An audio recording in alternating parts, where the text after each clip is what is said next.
I didn't ever want to be an actress. I wanted to be a designer. And I went to York Art School, and that's what I thought I would probably do.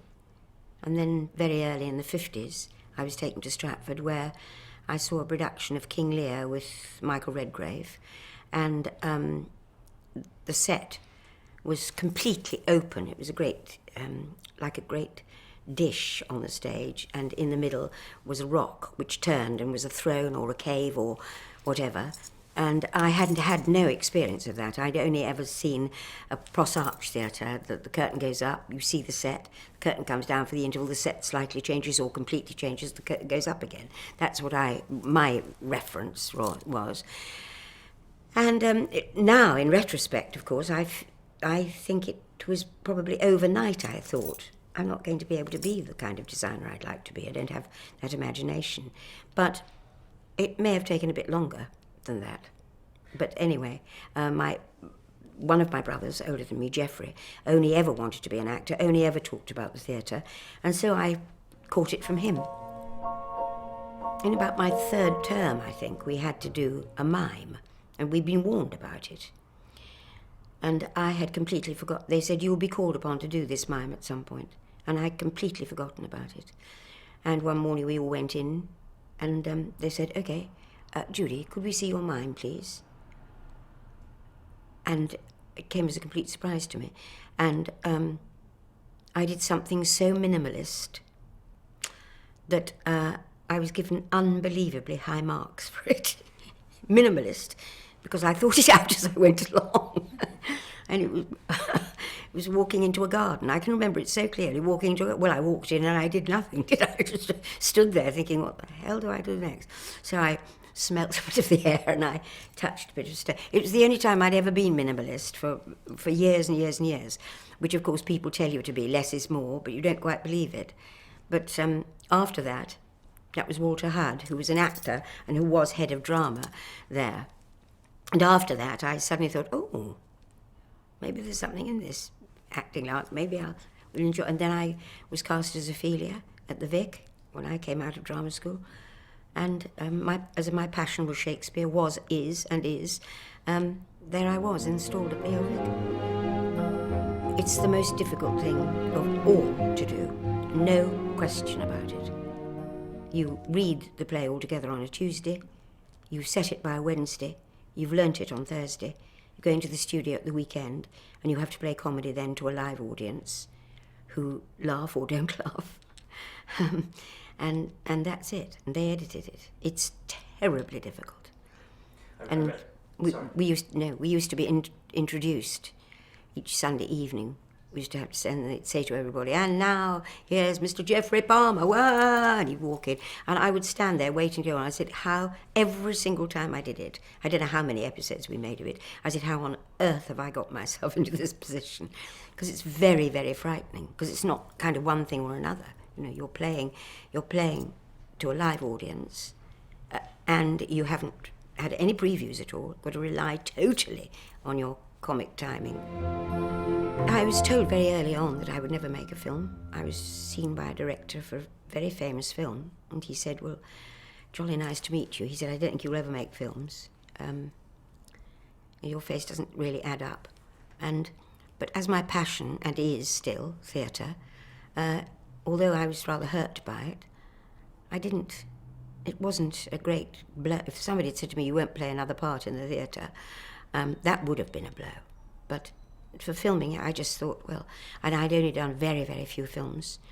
And then came Mrs. Brown, which was made for television, John Madden, and Harvey Weinstein saw it and said, this is not actually a television film, this is a movie. And so I'd been to America in 1958 with the OVIC for 6 months, and had this kind of wonderful kind of love affair with the country. I loved it, and I thought I can't ever go back because it was so wonderful. And then suddenly, 38 years later, I found myself going back for the premiere of Mrs. Brown. And then I worked with Harvey a huge amount. And suddenly I had a film career. I was approached to play the new M in the Bond films. My husband was very, very keen about it. He said, I want to say I live with a Bond woman. Which he did. I have no idea why they thought that it would be good to have a female M. All I have to say is I'm really glad they did. And I did 4 films with Pierce and 3 with Daniel.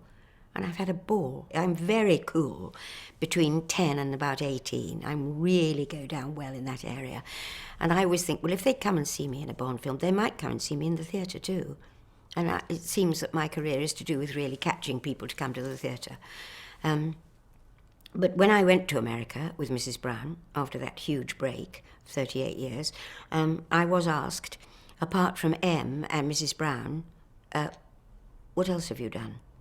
So that my whole classic career flew out of the window in one go. Hal Prince asked me to Sally Bowles in Cabaret, and I learnt this fantastic thing which I've never forgotten. Hal Prince and Peter Hall, amongst a lot of other people, but they've taught me something that I remember almost every day. Hal Prince said to me, because I sing in exactly the same way as I speak, Hal said, do remember that if you speak in one way, you mustn't stop to sing in another voice. Whatever voice you speak in is the voice you sing in. That was one thing. And Peter Hall said to me when I was playing Cleopatra, never think you've got to play all the person in one scene. Just play an aspect of somebody in each scene, and by the end, with any luck, it might have added up. And don't believe everything that everybody says about you. Because, you know, you get that great speech of Ina Barber saying, oh, the barge she sat in and the perfume coming over the thing, and oh, she's absolutely... You know, what he's doing is boasting to all his friends. It doesn't necessarily have to be exactly what that person is like. And those are kind of 3 notes that I never forget. That I will never forget, and I pass on to everybody. I enjoy playing anything that comes my way, especially one that's as different from the last film as possible. I mean, I had a wonderful time playing Lady Macbeth, and I had a wonderful time playing Barbara Covert. Not a woman you'd want to ask to tea, I think. Notes and Scandal.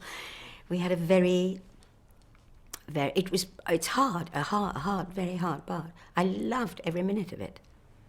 You know, just I think ideally want to do something as different from the last thing you played. I just never failed to count myself very lucky. But there aren't enough roles for women. And you should never, ever for a minute stop being aware of the fact that, you know, that there's somebody right here, standing here, and behind them there's a whole mass of people standing, waiting to play the part you're playing. So you're lucky if you've got it. And I'd say behave well, do it well, and hang on to it if you can.